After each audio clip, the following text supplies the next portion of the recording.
Our relationship was great and the highs far outweighed the lows, but I have always hated being ignored and I lose my cool when it happens. It is not a regular occurrence, and I would have more than made it up to her. Yesterday at work, HR and legal were in the CEO's office all day, and my manager ended up canceling our project meeting because he was with them all afternoon.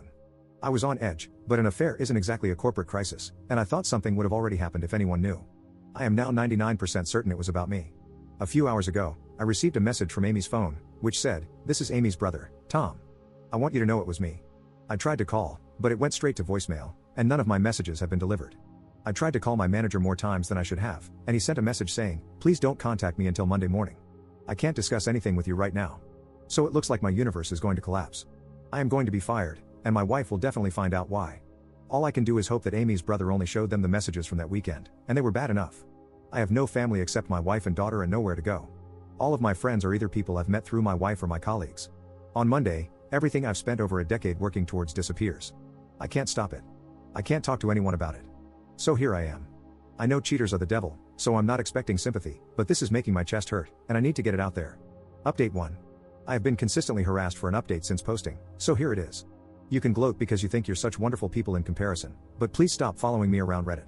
I am suffering in the wake of my infidelity and unprofessional behavior, as I knew I would. I understand that this is an appropriate outcome, and I'm taking full accountability. I was suspended from work on Monday, and I'll probably be fired sooner than I thought.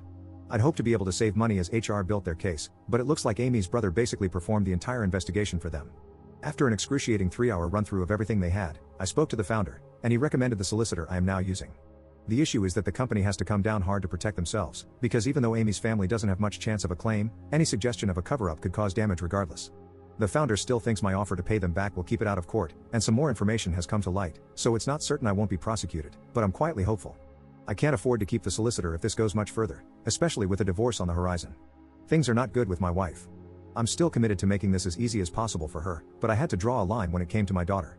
When I got home from being unceremoniously escorted out of my office, my wife already had a bag packed for me.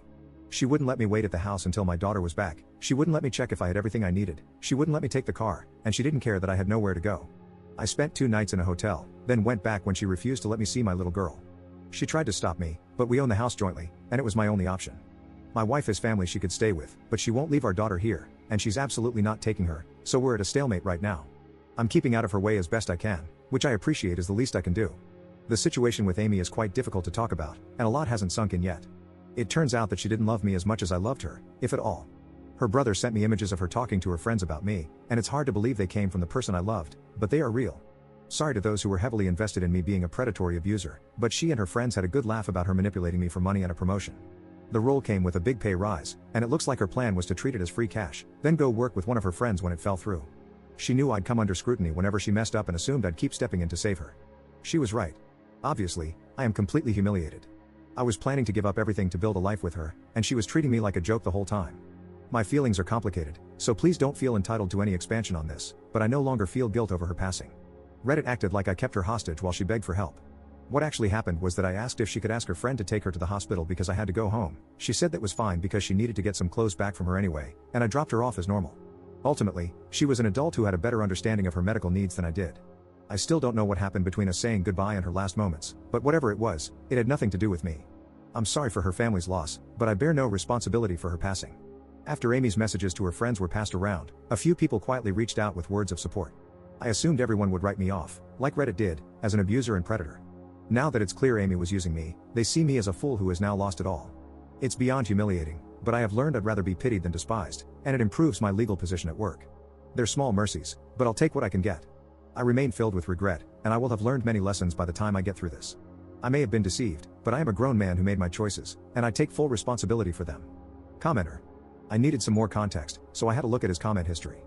He used his expense account at work to fund his relationship, to keep it separate from his personal finances so his wife wouldn't find out. He texted with his affair partner extensively about how to make their dates look like legitimate expenses. He isn't just her superior at work, he's her boss's boss. He engineered a promotion for her to a role he thought she wasn't capable of doing, then brought up how she'd lose her job if that ever came out during arguments. He also joked about her owing him bedroom intimacy because of the promotion. He missed the funeral for his sister-in-law's baby because he had plans with his affair partner that he'd made months in advance. He thinks he's not going to get prosecuted for embezzlement because he can pay his employer back, and he apparently has dirt on them. With the anaphylaxis, he didn't know that you have to go to the hospital after you use an EpiPen, and they stayed at the restaurant for a while after her reaction, with her saying she'd be fine and she'd just feel rough the next day. For some reason, nobody called an ambulance despite being in the UK and it not costing any money. The hospital was a half-hour drive away, and just dropping her off there would have made him an hour late getting home, obviously longer if he stayed at the hospital. For some reason, he couldn't tell his wife that someone had a medical emergency and he took them to the hospital. I knew Op was a jerk already, but I didn't think it would get so much worse with additional context.